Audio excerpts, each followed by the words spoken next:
What's up to all my people, and welcome to Stoniecast number 123, season 4, episode 21 of Thoughts and Hunches, making money in bunches and sucker punches.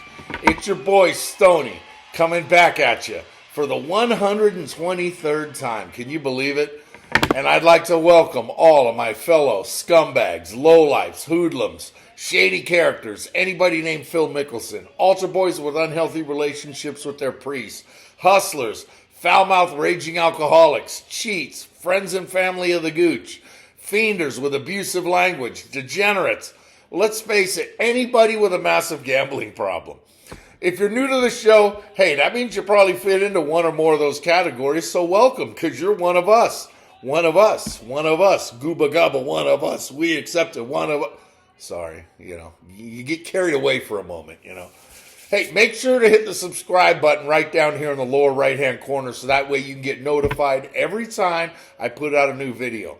To spread the word's easy. Just tell other degenerates and hoodlums to go to YouTube, enter Thoughts and Hunches in the search bar. And that's going to take you directly to my page so that way you can get dialed into everything that I drop on you. Also, excuse me, if you're new and you don't know what's with this channel, it's college and pro football winners, MLB winners, and college basketball winners. I give you my picks to get you to the window with a ticket to cash. The books don't expect a guy like me to deliver this many winners. I'm an outlier. I'm a disruptor. I'm like the Beastie Boys. Step into the party, disrupt the whole scene. It's what I do, right? I go to the mattresses and get the info for you every single week. This is a real deal, so there is no practice. We ain't talking about the game. We talking about practice, man. No, not the game. We talking about practice, man. Damn, that never gets old. It never does. Now, before I get to the picks, I have a few thoughts and programming notes as usual. Jim Harbaugh won the national championship on Monday night, giving the middle finger to all those who doubted him, Ohio State fans, Mo, about the alleged cheating scandal. I mean, come on, really? That was big boy football, and the sheer physicality in which Michigan played was very impressive, as the Wolverines proved that the game is still won in the trenches. Nick Saban retired from Alabama, which surprised everyone, and the question has become who takes over in Tuscaloosa. Well, that was answered a little while ago, Jared Mayo. Yeah, there's a lot of candidates, right? But, I mean, does Mayo really know what he's getting into? I mean, do you really want to follow him? Because 8 and 9 win seasons ain't going to get it done down there. It's national championship or bust in Bama, right? Speaking of that, I know I've mentioned it before, but I must reiterate once again, the term natty is not short for national championship, and it doesn't make you sound cool. It makes you sound like a jagoff. Natty is short for Cincinnati or females named Natalie. My Irish brother from South Florida has a daughter named Natalia. She's natty, not the national championship. The term tutty, to imply touchdown, also doesn't make it sound cool. Just an asshole. And finally, what's with the media and super wild card weekend? What happened to wild card weekend? Must we all have to use the word super? Everybody in the media, ESPN just bludgeons it to death. Super wild. Really? No, sorry. You ain't going to hear that from me. Now, sticking with the NFL. The coaching carousel has begun. I mean, come on. In the past month, we've seen Josh McDaniels in Las Vegas, Frank Reich in Carolina, Brandon Staley for the Chargers, Mike Vrabel in Tennessee, Arthur Smith in Atlanta, Ron Rivera in Washington, Pete Carroll in Seattle, Bill Belichick in New England, all given their walking papers. Now, most of these aren't surprises, but Vrabel and Carroll are surprising. It's no coincidence that they're both defensive-minded coaches either, as were Staley and Rivera. But it just shows that the NFL is moving towards offensive-minded coaches. I'm not saying that defensive-minded coaches can't win Super Bowls because that's a false narrative, like the President of the United States saying that you're going to get COVID if you don't get the vaccine. But there's a possibility that more are coming, right? We've heard talk about Mike Tomlin, Mike McCarthy, Nick Sirianni, all on the hot seat too, right? Now, with names like Jim Harbaugh, Mike Vrabel, Dan Quinn, Ben Johnson, Jason Garrett, all available, it's going to be an interesting offseason to see which teams take a swing at Harbaugh to see where these names wind up once the 9 teams without coaches start hiring, And can we stop with the knobbing of Bill Belichick and the whole greatest of all time narrative? Can we stop, please? What has he done without Tom Brady? Somebody tell me. Yeah, he built a great defense. Built a great defense for the New York Giants, and built a great defense in Foxborough for all those years. But remember when the question was, who's going to win the divorce, Tom or Bill? Well, Brady certainly did. And without him, Belichick has been an absolute disaster who can't evaluate talent and let the game pass him by while he was offensively tone deaf. Then I had to watch him in his mutually parted ways press conference yesterday, in a suit and tie, speaking coherently instead of the hoodie and the mumbling, well, we're just getting ready for Cincinnati, that he's been doing for the last 20 years, being a dick to the press. He's giving a clear message to other owners that he's available. But who would want him? If I were an owner, I wouldn't want an egomaniac with all the power that never adapted to the modern NFL. Sorry, Bill. Good luck finding another job. But some sucker owner will pay him. It's crazy. Okay, now, y'all know I don't watch or follow the NBA at all. But every now and then a story comes up that I can't help but talk about. Toronto Raptors head coach Darko Rajakovic, hope I pronounced that right, considering I've never heard of the guy, complained about league officials a few days ago after Toronto lost to the Lakers about free throw disparity. Here's the quote. I mean, it's not word for word, but he said something to the effect of, shame on the referees, shame on the league to allow this. They had to win tonight. If that's the case, just let us know and we won't show up for the game. Just give them the win. The Lakers had 36 free throw attempts to 13 for the Raptors. And in the fourth quarter of a tight game, LA attempted 23 to Toronto's 2 in a game that the Lakers won by 1 point. That's just ridiculous. This guy just got fined $10,000, which was really, really surprising. I thought it was going to be closer to 50, right? And he got fined for speaking the truth.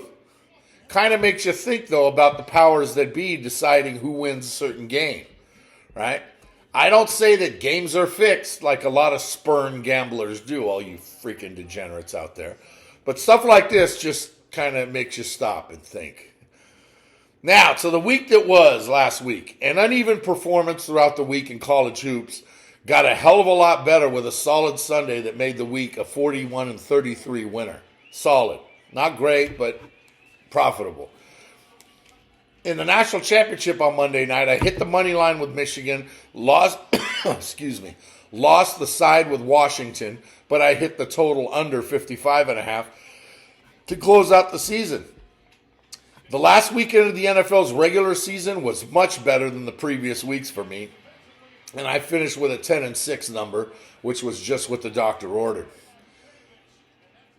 Sorry, I'm watching Rice in South Florida here. You know, when you got action, I'm watching the YouTube TV's multi-view. I got 4 games going on at once. Dayton, Duquesne, Buffalo, Akron, Rice, South Florida.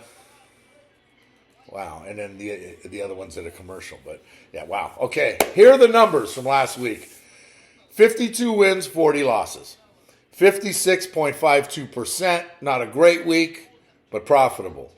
NFL regular season, to close it out, Bounce back to get the 160 wins, 113 losses, and 3 pushes.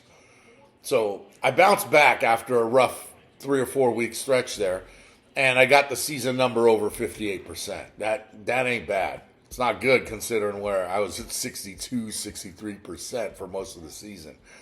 But I'll take 58 all day long. College Bulls, 35 wins, 20 losses, 1 push. 63.75%. Those numbers shot up to close out a very profitable bowl season. NCAA hoops on the season, 318 wins, 236 losses, 3 pushes, 57.19%. Still battling back from a brutal start to the season, but those numbers are looking really nice. So overall, every pick that I've given you out of all 20 videos so far this season, 806 wins, 575 losses, and 13 pushes. That's 58.36%. The goal is still 59, but 58 is excellent. Absolutely excellent. We're just fine. I mean, remember that all these picks that I give you are 100% free. So for all the touts out there that give you 75 to 80% winners documented, come on, first of all, we know you're full of shit. They're not documented. You're charging for these picks. Now with me, just come to YouTube every week and I'll drop my plays on you for free. You can also follow me on X at Stony Woods, STONIE Woods. In college hoops this week, with Tuesday being the beginning of the week, after 4 days, I'm at 23 wins and 19 losses on the week, which wins, but not much. I also gave out 7 more picks for today's games in the comment section of Stoniecast 122, and I'm watching them right now. Villanova DePaul is that 4th game that I got up there on the screen anyway, because they're back from commercial now. South Florida's taking the lead now with 2 minutes left, and I got them. All right, so before I get to the NFL weekend, let's start with tomorrow's NCAA picks on an incredibly busy Saturday. I'll start at noon Eastern in Indianapolis on FS1, where I'll roll with Butler at home -4.5 over Seton Hall. 12 p.m. Eastern on ESPN2 in Athens, I like Georgia catching 7.5 at home over Tennessee. 12 Eastern at Chapel Hill on ESPN. I'm on Syracuse here, +13 on the road over North Carolina. Dayton just beat Duquesne, 72-62, final. Sorry. Noon Eastern on the Big Ten Network in Madison. Give me Red Hot Northwestern, +9 on the road over Wisconsin. 1 Eastern in Omaha and Big Fox. I'll roll with St. John's on the road, catching 7 at Creighton. 1 Eastern on the SEC Network in Oxford. I like Ole Miss at home, laying 10.5 over Vanderbilt.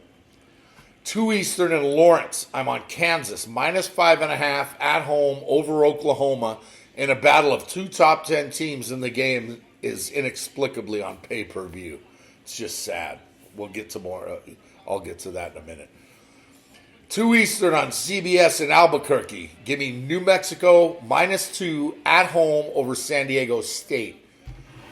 2 Eastern in College Station on ESPN. I'll dance with Kentucky on the road, catching 2 at Texas A&M. 2 Eastern in Winston-Salem on ESPN2. I like Virginia on the road, +4.5 at Wake Forest. You can tell all the dogs that I like. I just love my dogs. 3 Eastern in Clemson on ACC Network. I'm on Boston College, +10 on the road over Clemson. 3 Eastern in America's Playground on CBS Sports Network. I'll roll with Utah State, -1.5 on the road at UNLV. 4 Eastern in Lubbock on ESPN2. Give me Kansas State on the road, catching 7 at Texas Tech. 5 Eastern on ACC Network in Durham. Georgia Tech is getting way too many points, so I'll take the Yellow Jackets on the road, catching 18 at Duke. 6 Eastern on the Plains on SEC Network. I'm all over Auburn here, laying 15.5 against an overmatched LSU squad who's just bad. 6 Eastern in Fort Worth on ESPN. Give me TCU here plus 5.5 at home over Houston. They probably won't win. Houston gets the W, but TCU gets the cover. 6 Eastern in Pullman on Pac-12 Network. I like Arizona here on the road, laying 9.5 at Washington State. 7 Eastern in Blacksburg on ACC Network. I'm on Miami, Florida here on the road, plus 2.5 at Virginia Tech. Also, you probably noticed, taking a lot of road teams too. 8 Eastern on ESPN in Waco. Got to roll with Baylor here at home, laying 5.5 over Cincinnati. 8 Eastern on Pac-12 Network in Eugene. I like Oregon minus 8 at home over Cal. 8:30 Eastern in Starkville on SEC Network. Give me Mississippi State at home plus 1.5 against Alabama. And finally, the Degenerate Special goes at 10 Eastern on ESPN2 in Boulder, where I'm on USC plus 8.5 at Colorado. That's 22 college hoop selections right there to keep you busy tomorrow, in case you get tired of the NFL and don't feel like watching a professional football playoff game on pay-per-view. Yeah, pay-per-view tomorrow. Speaking of NFL's Wild Card Weekend, let's start, all right? Tomorrow, Saturday, 4:30 Eastern on NBC in H-Town, where the 11-6 Browns come to town as 2-point favorites over the 10-7 Texans, and the total's listed at 44.5. Cleveland hit the jackpot on their fourth quarterback this year, when they signed Joe Flacco off the couch to deliver win after win down the stretch. But let's be honest here. Flacco wasn't winning games. The defense was. The league's number one unit comes in to try to disrupt Houston, who also hit the jackpot when they drafted C.J. Stroud last April. First-year head coach DeMeco Ryans did a phenomenal job with the dumpster fire he took over in Houston, turning it into the AFC South champs. This is going to be a really good matchup, and the fact that it's first up is a good thing. Cleveland won in Houston on Christmas Eve by hanging 36 points on the Texans, but C.J. Stroud didn't even play that day. They won't score that many points tomorrow, but they'll still get the W. Give me the Browns as the short favorite and under 44.5 to start the weekend. Tomorrow night, 8:10 Eastern at Arrowhead Stadium. 11-6 Kansas City is a 4.5-point home chalk over 11-6 Miami, and the total's 43.5. Now, before I break it down, here's a quick rant. Sorry, I just, you just can't help yourself sometimes. This game is on the Peacock Network. Really? An app that you have to pay for an NFL playoff game? This is bullshit, straight up bullshit, because the NFL raises its prices on everything, from going to the games, to parking, to the Sunday ticket, to the Red Zone channel, to Amazon, and now this for a playoff game. Pay-per-view. Unacceptable. I'm predicting right now that within 5 years, the Super Bowl will be on pay-per-view of some sort. Call it an app, or call it Amazon Prime, or whoever wants to bid $50 million to air the Super Bowl, because it is the most watched television event in the world. The top 25 most watched television shows ever of all time are all Super Bowls. It's going to happen within 5 years. That's what I'm saying. I mean, we're getting a pay-per-view game tomorrow. Playoff game.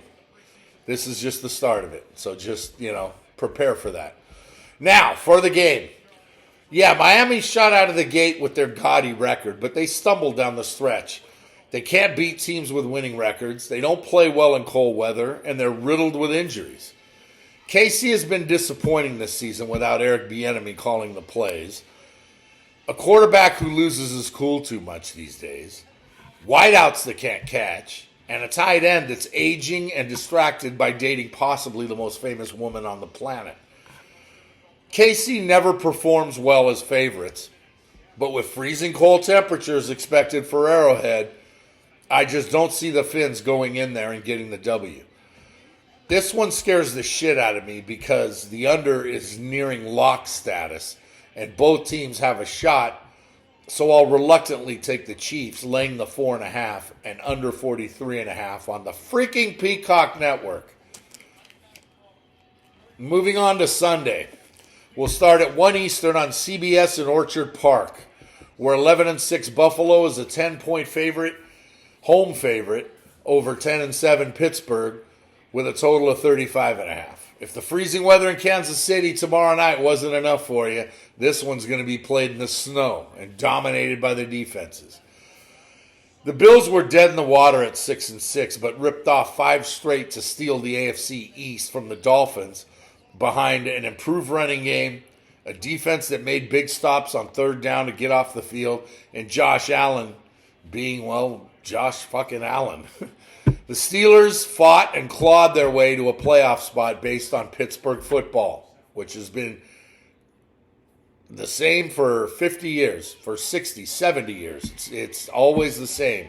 A very good defense, a strong running game, and a quarterback that found lightning in a bottle the last few weeks by winning their last 3 games. Josh Allen is going to make plays, and he's going to win this game for Buffalo. But he will also make a few mistakes, as he's prone to doing. Pittsburgh will capitalize. Yes, it's a quarterback mismatch with Allen versus Mason Rudolph.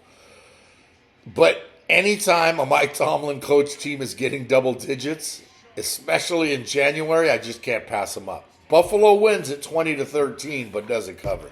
Steelers in the under. Sunday, 4:30 Eastern in Jerry World in Arlington. South Florida doing it. Getting me a cover. Late, but they're getting it. Jerry World. 12-5 Dallas is a 7-point favorite over 9-8 Green Bay with the total set at 50.5. The big narrative here is Dallas head coach Mike McCarthy is going up against the team that he won a Super Bowl with 14 years ago. The Packers are the NFL's youngest team, and they needed a lot of help down the stretch to sneak into the playoffs. But they won their last 3 on the strength of an ever-improving and blossoming Jordan Love. He's been patient, active, and smart down the stretch, but the Packers are simply outgunned here. Dallas led the NFL as the only team to go unbeaten at home while averaging almost 35 points a game at Jerry World. But upon a deeper dive, who've they actually beaten at home? Washington, the Giants, and Philly are all in division, but Philly is clearly wounded. We all know this. But their other wins were over the Jets, the Patriots, the Rams without Matt Stafford, Seattle, and Detroit, though we all saw them lose to Detroit, only to have the NFL decide that the Cowboys had to win. That's a lot of bad quarterbacks they beat at home. They won't have that luxury this weekend. Unless Dallas hangs 40 on the Pack, Green Bay will keep this one close. Dallas wins, but give me the Pack catching 7 in a high-scoring affair that goes over 50.5. The late game on Sunday goes at 8:15 Eastern on NBC in Detroit, where the 12-5 Lions are 3-point home favorites over the 10-7 Rams, and the total's 51.5. The Lions cruised to their first NFC North title in a few decades, 30 years, behind a smart offense that can beat you by running and throwing, and a bend but don't break defense that improved late in the season. The Ram Chops won 4 in a row and 7 of their last 8 as they got healthy and rode a hot running back in rookie Kyren Williams to balance out Matt Stafford's passing game. The storyline here is clearly about Stafford returning to Detroit, but nobody's talking about Jared Goff, who gets a shot at the team that cut him loose in favor of Stafford. Goff is steady and doesn't take the chances that Stafford does. Both teams will score as neither defense will hold the upper hand. So I'm going to have to roll with the Lions here in a ruckus environment in Detroit. It's just everyone's taking the Rams. Makes me like the Lions. Lions in the over here. Finally, on Monday night at 8:15 Eastern on ABC in Tampa, The 11-6 Eagles come to town as 3-point road chalk over the 9-8 Bucks, and the total is listed at 43.5. Tampa won 4 of their last 5 by beating nobody to steal the NFC South with Baker Mayfield playing probably the best football of his career and Raheem Morris's defense getting better each week. The Eagles, on the flip side, forget about it. They're a complete train wreck. After starting 10-1, their free fall included losses in 4 of their last 5, including a spectacular meltdown at home to Atlanta, and obviously giving up and quitting in last week's loss to the Giants. Anybody that saw that, it was pathetic. Yeah, Philly lost to the Niners and the Cowboys, but Atlanta and the Giants? Jalen Hurts has been injured all season, but nobody wants to talk about it. He ain't talking about it. He's been injured all week now this week. He's got an injured hand. He hasn't been to practice. I mean, here we are talking about practice, man. Not the game, but practice. I just, their defense is soft, and they've been torched the last 2 months, and A.J. Brown's banged up too. Yeah, the Bucs are probably the NFC's weakest team. And speaking of practice, Baker Mayfield's been limited. He's banged up. But I'm still all over the Bucs here. I have to not only cover the 3 they're catching at home, but to win outright and send the Eagles packing to another offseason of uncertainty, possibly firing Sirianni. It terrifies me, though, that the public agrees with me and is all over Tampa while fading the Eagles. Usually that's not a good sign, but I'm still going with the Bucs and the under to close out the week. So that's all you get from me, right? As a reminder, check back in every day in the comments section of this video for college hoops picks starting on Sunday and rolling all the way until Stoniecast 124 next Friday night, around this time also. All I do is get you the information to you to get to the window where I'm going to be waiting for you with a ticket to cash. So until then, just remember that if you want to win big, you got to bet big. You can't go broke taking a profit. Scared money don't make money. Now, you see, for me, the action is the juice. There's money on the streets that can't be ignored. And finally, good luck to you. Miss you, Gooch, my brother.